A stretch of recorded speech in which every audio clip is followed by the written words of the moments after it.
All right, Shalom. Shalom. We want to start out by giving all praise and glory unto Yahweh, by Hashem, Yahweh Shai, by Hashem, Rakakwadash. Double honors to the apostle, elders, a great millstone, Shalom, to all the Akim out there pushing the word of sincerity and the truth. Yeah, we're just, doing a lesson, of course, going into these guys that go by the name Sakari, and it goes for all these other camps that's not keeping the Pesach correctly, man. This is a prime example. Jake turns a holy convocation, they'll turn something that's to be very, very solemn in, it's already written to do it a certain way, and they just adding all kind of extra shit, man. The Passover is not a day to actually, use as a effing concert, man. If you want to go to a concert, you could have did that on any other day.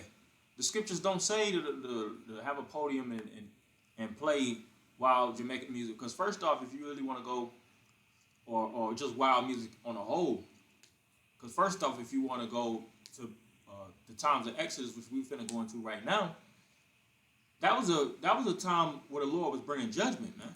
Exactly. They didn't have time to be sitting and listening and parading and doing all that stuff. That was a time the scriptures speak about eating with haste. The scriptures speak about having your loins girded. It speaks about having your shoes on, man. Pretty much being in that mindset of just eating and getting the hell out of Egypt. That was the premise of the Pesach. For the Lord was going to pass over. Everything else is fluff, which we're going to go into that because you guys got a lot of gimmicks, man, to keep the masses of those jakes around y'all asleep. You want to say something? Yeah, I was gonna say, you was talking about how it was a Solomon assembly, and how this was a heavy time because the Lord was passing over Jake because there was heavy judgment that was about to go out. The Lord said that He was going to kill the firstborn of everything in Egypt, except those who had the blood of the lamb on their doorpost. So were they sitting back there partying? I mean, you got to think about that. If you seen Moses do all these miracles, right? Moses did all these miracles. The Red Sea turned into blood. He smitten the ground, and the dust turned into lice.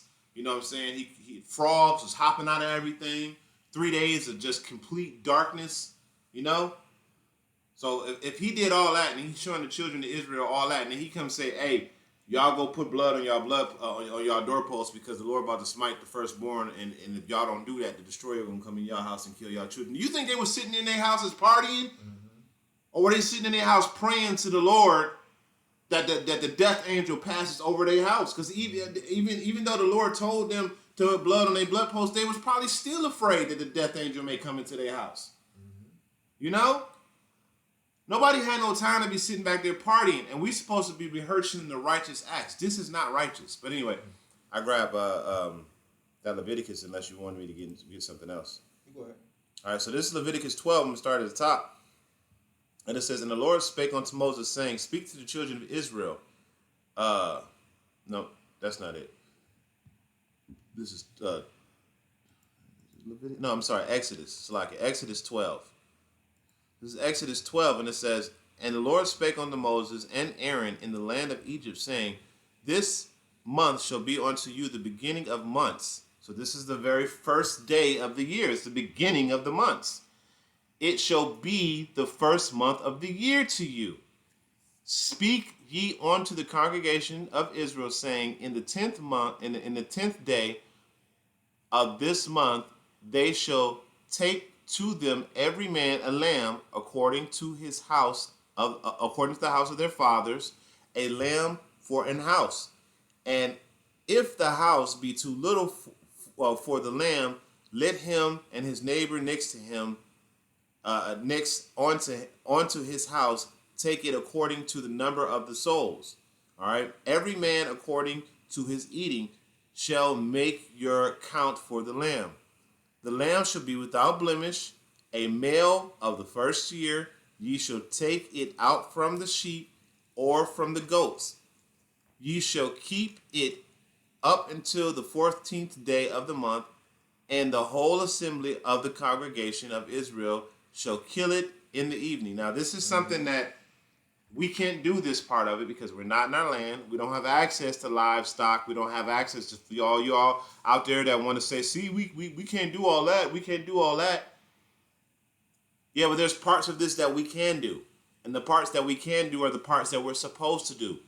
We're not in our own land. We're in captivity, okay? We don't have access to livestock and sheep and all that stuff like they did back in the ancient world to keep the Passover, okay? For y'all fools out there that may say that, all right? Verse 7, it says, and ye shall take the blood and spike it onto the side posts of the upper door of the house wherein they shall eat it.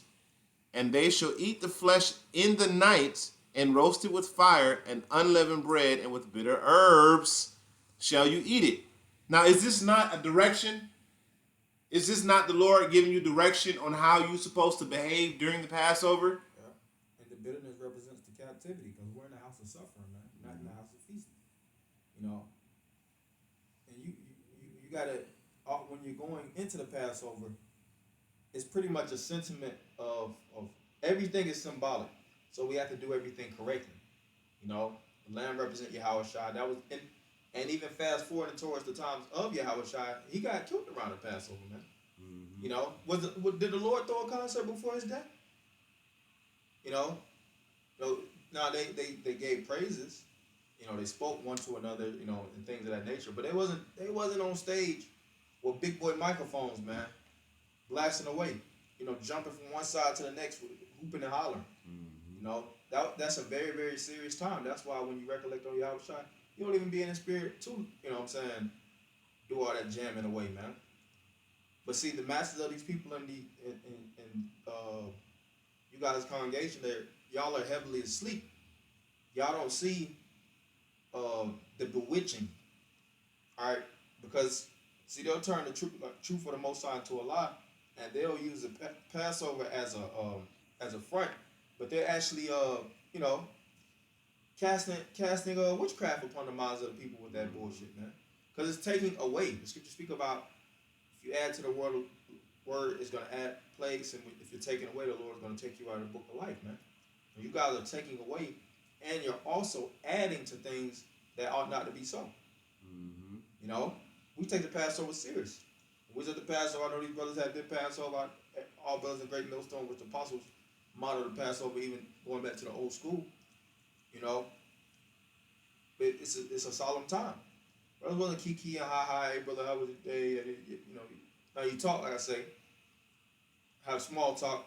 Men will do that even in the ancient world, but overall, the overall capacity of the Passover is to go through these Bible verses, man. Go through everything in its entirety and recollect upon that and do it to the best of your ability and get the head to your quarters just like in the ancient world. That's right. All right, I'm gonna continue on, and it says, verse 9. It says, "Eat not of it raw, nor sodden. Don't eat it raw. Don't boil it, nor sodden at all with water, but roast it with fire. Eat his head, his legs, and the purtenance thereof. Eat it all. And ye shall let nothing of it remain until the morning, and that which remaineth until the morning you shall burn." So burn with fire. So if you had anything left over, you would take the rest of it and just burn it into ash. Okay, if y'all got too full to where y'all couldn't eat it all. And it says, "And thus you shall eat it." Now listen to this. Listen to this very carefully, because this is a key instruction right here. "Thus you shall eat it with your loins girded, and your shoes on your feet, and your staff in your hand, and you shall eat it in haste. It is the Lord's Passover." Now, why did the Lord tell us to eat it with our loins girded and our shoes on our feet and our staff in our hand. It sounds like you about to go somewhere. You're on the move. You on the move, man. You about to. The Lord is telling you, hey, you may have to move, man. So be ready to go. All right. And like now, the scriptures speak about being pilgrims on the earth, man. You know, we stay in the mentality of not trying to do the most here in Babylon. You know, now brothers have lives and brothers have jobs and you know certain careers, or for lack of a better term, that's of course the American standard, but jobs and things of that nature. But we already know at the end of the day, the Lord can relocate us, man. Relocate us out of the city, relocate us out of the state. And if it's the Lord's will, we'll just do so. You know? Because just like during the time of Passover, they had to be on the move, man. So the scriptures speak about being pilgrims on the earth, man. Mm-hmm. You know, at the end of the day, the scripture says we have no continuing city, but we seek one to come. Now, these guys, they'll say, all right, well, if you go back to the time of Josiah, he had a miraculous Passover. First off, during the time of Josiah, they was in Israel, man. And still, given that type of celebratory event, like if you compare the Passover in Egypt, all right, to the Passover in Israel. The one in Israel, during the time of Josiah, which all Israelites didn't necessarily keep the Passover that immaculate. That was a very immaculate Passover, pursuing the which is in Ezra's the first chapter. But the thing is, first and foremost, they was in the Holy Land. You know, that was a king of Israel. We're in the land of our captivity. We're behind enemy lines. Mm-hmm. You have to move just like the Passover in Egypt. Now, in the kingdom of heaven, are we going to have immaculate Passovers? We don't know. That goes without being said. You know, I don't know. You know, maybe apostles will go into it. You know, brothers will go into it. It might be as serious like during the time of Yahushua. You know, or could be. But all that concert stuff, of course, we ain't with that. The Spirit ain't with that anyways. Mm-hmm. You know, and like I said, we're behind enemy lines, man. You got to be on this thing just like during the time we ain't do Egypt. You got to keep the Passover like how it was in old Egypt, man. Because it's not like we free. Nigga, you going to go work every damn day. You don't own any land. You ain't got multiple wives. You know what I'm saying? You ain't got no castle, no crown on your head. You know? You're not sovereign. You can't do what the hell you want to do in this land. You know? So we're not in a place to where we can call ourselves free. This condition that you're seeing right here. Let's see, is it this one? No, it's not that one. No, it's Slovakia. This condition, right? This condition that you're seeing where you have Jake dancing on stage. This is a Babylonian custom. Okay? This is modeled after what y'all see on BET, on the Grammys, these videos. You got a light strobing up here at the top with this mist smoke coming down, somebody with a microphone, loud music playing, people, you sitting on top of a stage, there's people in the background chanting and cheering you on. That's Babylon. You might as well be having a goddamn concert because that's exactly what it is. You know, that's a Babylonian custom. And then furthermore, in Babylon, when they do these type of performances, that's like a ritual. It is. You see? So that's why the scriptures talk about you are as your father, the devil. You see, because you're doing what you're doing is you're trying to mix what the scriptures say in with the customs of Babylon, and that shit don't work. Don't work. You got it, bro. Mm-hmm. You was done with that? Yeah, I was done. Then I'm done with Exodus too. We can move on. Okay.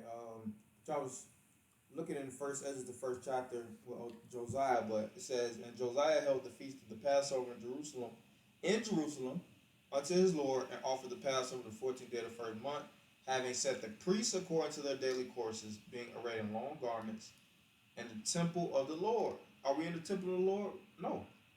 Do we have the temple of the Lord?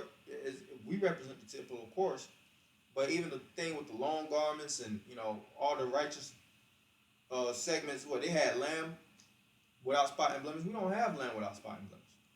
You know, scriptures speak about how you shall eat in Ezekiel. Your bread defiled. Your bread defiled amongst the Gentiles, because we're living amongst the Gentiles. And he spake unto the Levites, the holy ministers of Israel, that they should hallow themselves unto the Lord, to set the holy ark. We don't have no ark of the Lord in the house that King Solomon, the son of David, had built. Yeah, so that was even a time where Solomon made peace.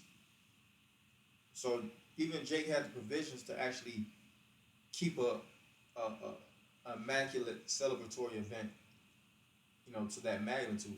Here, it's like you spending all this money to hire these certain jakes to perform and all that bullshit, if they're doing so, because like Comfy's Passover, they have Boys to Men. They probably spent thousands of dollars on Boys to Men. Singing shit that doesn't even relate to the Bible, bro. Like, what is you doing? Singing about women and baby this and baby that. The scriptures don't, during the Passover, that wasn't the sentiment. You're not even supposed. I ain't gonna say that. Man. So it said, "Ye shall no more bear the ark upon your shoulders. Now therefore serve the Lord your power, and minister unto his people Israel, and prepare you after your families and kindreds, according as David the king of Israel prescribed, and according to the magnificence of Solomon his son, and standing in the temple according to the several dignity of the families of your Levites, of you the Levites who minister in the presence of your brethren, the children of Israel. Offer the Passover in order, and make ready the sacrifices to your brethren, and keep the Passover according to the commandment of the Lord, which was given unto Moses. And unto the people that was found there, Josiah gave 30,000 lambs and kids." We don't have any of that.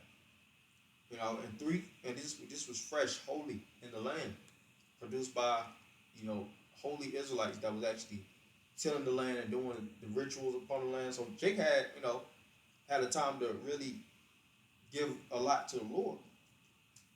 And 3,000 cows. These things were given of the king's allowance, according as he has promised to the people, to the priests, and to the Levites.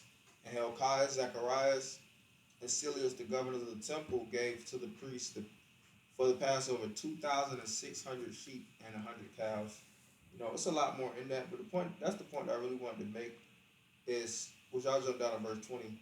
"And such a Passover was not kept in Israel since the time of the prophet Samuel." So yeah, you had certain times where Israel was keeping, very, very elegant Passover, so to speak. But in the times that we're living in, we're not in that spirit. But if I could say, use the word, you said Israel was keeping very elegant Passovers. This does not look like an elegant Passover either. Mm-hmm. This is more like a party. A party. That's what this is, because it's not a solemn assembly. Even if it was an elegant Passover, it was still, because the Lord didn't say he looked upon their Passover and had disdain for it. You know what I'm saying? He didn't read that, because they were still in the spirit of a solemn assembly. It's just that Israel was doing really well at that time, so it was a good time to celebrate, because I believe it goes on to say, from the least to the greatest, participated, and nobody lacked, right? It said nobody lacked, right?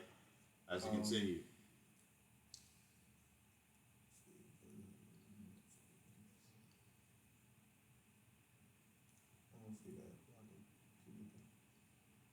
I think was that in the Book of Kings too? Probably Because I remember reading something about how it said that it said that no one, from the smallest from the greatest to the least, nobody lacked nothing during that particular Passover, if I'm not mistaken. But that was it. I got a precept.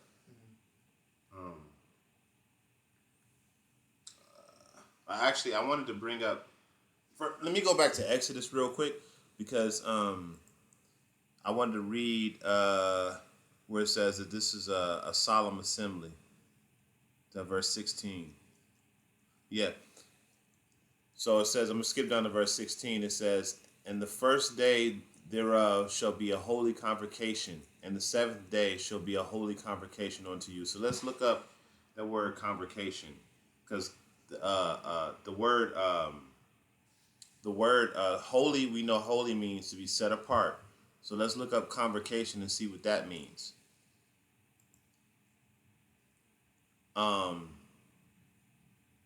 It says, let's see what Esau says it is. Strong's H 4744. Mikra. Mikra. All right, and it says convocation, convoking, reading, a call together. Convocation, sacred assembly. Okay, now let's look up that word sacred. Okay, because it says sacred assembly. Because we want to understand, what did the Lord mean by a holy convocation? Why did he use those words? It says connected with God. That's what it says. Connected with God, or dedicated to a religious purpose, and so deserving veneration, sacred rites. So this is, you think the Lord is looking down and saying, man, that's a great party you're having. The water for celebrating that. No. Okay? This is sacred. It's supposed to be connected. And see, you had all type. You had alcohol, wine. You had women up in there. You know what I'm saying? Dudes standing around with AR-15s. You had all the elements of Babylon in that place. It's like it, bro. You got it. Yeah, then you got Jake, like you just said, Jake with guns. That's not the image that the Lord put out there for us to express ourselves in, man. Now, did the ancient men in the ancient world actually have certain weapons to protect themselves? Yes, most definitely.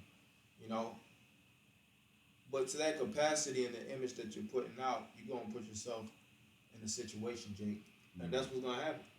Because you Jakes like to brag amongst the artillery that you carry, thinking it's something that's cool, But see, that's how Esau is going. Because even like how Esau used the Sakari in the ancient world as pawns, man.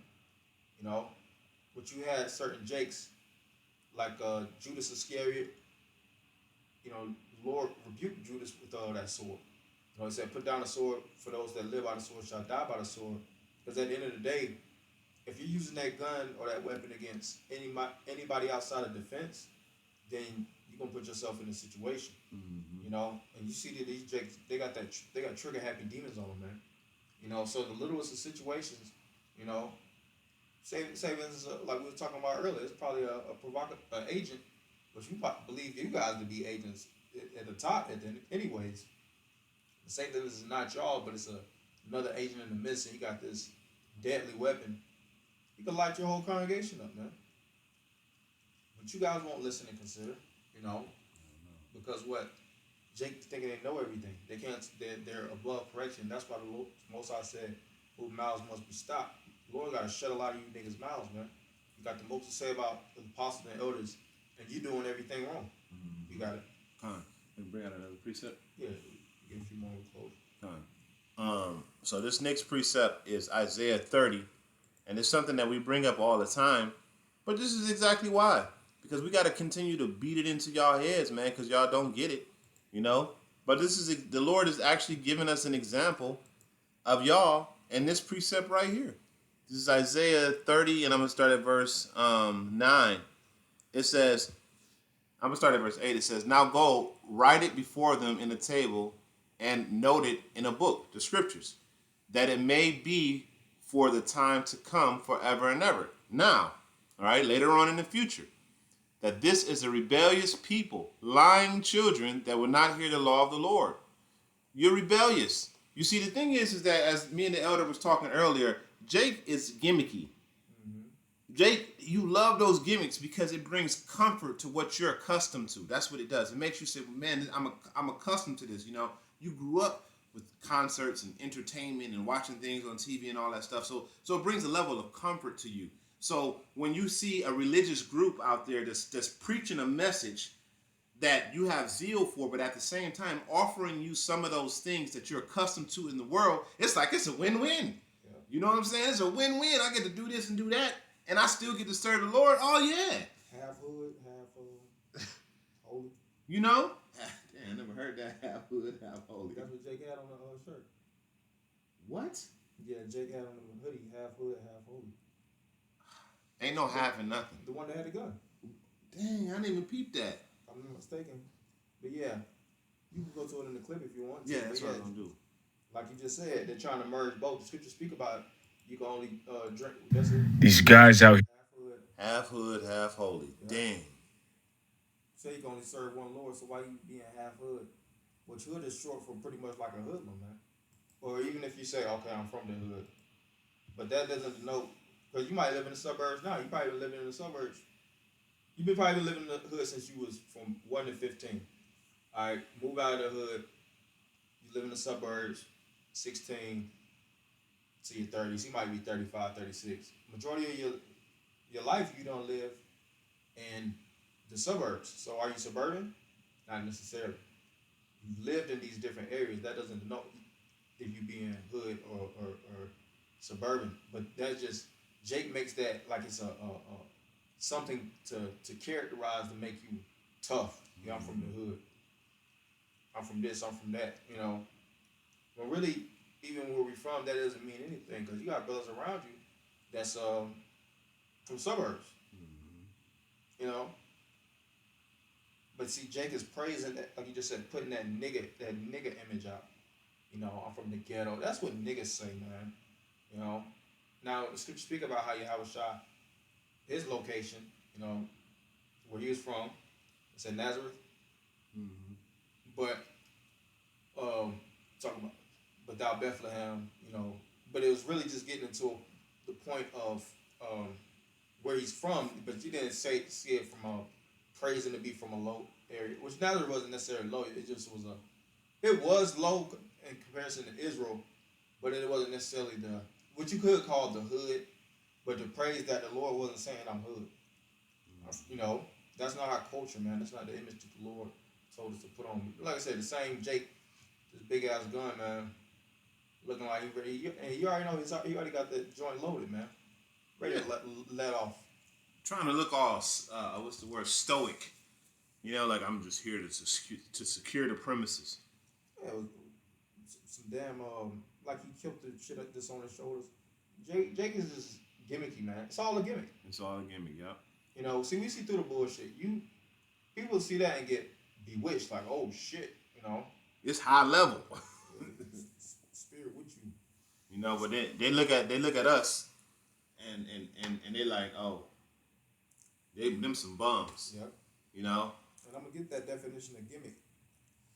The definition, I'm gonna hit the point in the etymology, it is a piece of magician's apparatus. Yeah, so get an apparatus. But the point that I wanted to make was the magic of it. Yeah, the technical equipment or machinery needed for a particular activity. Yeah, so they use the scriptures, but they use the scriptures, like the scripture says, having a form of godliness, but denying the powers thereof. You know, because if you believe in the Most High, you already know you don't need to actually that big ass gun on you, anyways, man. If Esau come in, the scripture says that the Lord deliver you unto the magistrate. Even if Esau come and raid your facility, you can't up no gun on them, because now you're gonna get locked up for murder. You know, and why would niggas just run through there and just start taking you out? Unless there's a level of paranoia and nigga shit you involved. Because we don't believe that. When we do the Passover, we're like, yeah, the niggas might run into the crib. You know, hey, brother, the biggest gun you got, get a shotgun and just post up by the door. Bro, we just teaching the word, bro. You know, we don't have that level of paranoia. And if the Lord does something, then it's like, so be it. Because scriptures speak about how the Lord encampeth around them, about them that fear.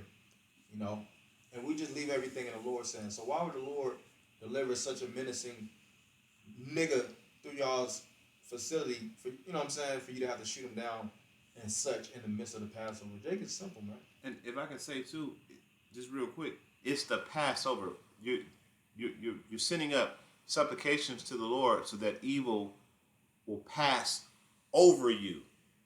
So, if evil is going to pass over you, why would you need a weapon?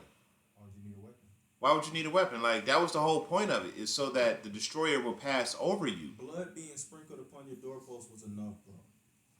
And that was the point of the blood being sprinkled. So you don't have to have the big boy guns, you know. And even though we're not putting physical blood on our doorpost, right? We're by us doing this and doing it correctly to the best of our ability, we're putting spiritual blood on our doorpost, so to speak. You know what I'm saying? And that's the whole point of it. We're supposed to be rehearsing the righteous acts to the best of our ability, as it says in the book of Judges, man. We rehearse the righteous acts. This is not how the Passover is set up. We just read it. Even when Yahushua sat down with the apostles, and he said, this is my blood that was spilled for you. This is my flesh that was broken for you. Right? Even when Yahushua went through all that, what were they doing? Were they partying? They wasn't partying, man. I mean, I know this is Edomite Last Supper, and then, but just for reference purposes, when you look at the images of Esau's version of the Last Supper, do you see them partying? They all sitting at a table, Now we know that's not the correct image of Yahushua and the disciples, but I'm just using that as for reference purposes. You see what I'm saying? So you can understand, like, no, it wasn't a party, man. Mm-hmm. But go ahead. I was gonna say I was gonna finish that scripture, but you got it. You have a scripture on it? Yeah, it was. I still was reading in Isaiah 30. Yeah, go ahead. Okay, come. This is Isaiah 30 and 10, and it says, "Which say to the seers." I'm sorry. Verse 9 says that this is a rebellious people, lying children, which will not hear the law of the Lord. Which say to the seers, see not, and say to the prophets, prophesy unto us right things. Not unto us right things, speak unto us smooth things, prophesy deceits. These are these gimmicks. The gimmicks. That's why it says, "Oh, foolish Galatians, who have bewitched you?" Because you guys got that spirit of the Galatians, man, being easily bewitched, man. Now, was the Galatians all wicked? No, but there were certain things they had to clean up. But majority of you guys, to be honest, you named your group as such, the Sakari, gun-toting grimaces, to the civilization, and see Jake, they see that this truth is like a drug. They get more and more and more. So you guys are gonna get gimmickier. If not, your congregation is gonna, veer away. You're gonna do more and more things to lead Jake into captivity to the point you're gonna put yourself in a situation, man. Because Jake is trying to make a name for himself, like all wicked Jake. You had a man in time of Maccabees say he wanted to make a name for himself. Stabbed that elephant up under and it fell upon him. But you had anything else? No, that's it. I'll go with this one. Okay. This is Acts 20 and 29. For I know this, that after my departing shall grievous wolves enter in among you, not sparing the flock. Also of your own selves shall men arise, speaking perverse things to draw away disciples after them. Verse 31, therefore watch and remember that by the space of 3 years I cease not to warn every one night and day with tears. Yeah, so Paul spoke of examples of men that's going to come in and just devour the congregation, man. Which congregation that represents the sheep, ones that kind of are docile. The majority of our people have extremely low IQ. That's a fact. Jake Reed said a damn second grade level. Jake be down to 35, 40, still reading like they in fucking third grade, man. Struggling to get through big words. So when they see certain things with their low IQ, no disrespect, but it's a fact. A lot of our people don't have the faculties to put two and two together. They get bedazzled by it, and then they see that you actually know the scriptures and know certain things of the Bible, and they trust you, because they're like, why would a man that believes, and comes so adamantly about the Bible steer me wrong? Not knowing that these guys have hidden agendas, man, high-level warlocks. Why do you think there is a such thing as a warlock, somebody that actually knows how to, cast spells? But Jake doesn't know, and that's why the Lord said that when the Lord pretty much runs down on you guys in the spirit, you're gonna be beaten with many stripes, because the Lord really just got to clean up house, man. That's why Passover, spring cleaning. Yeah.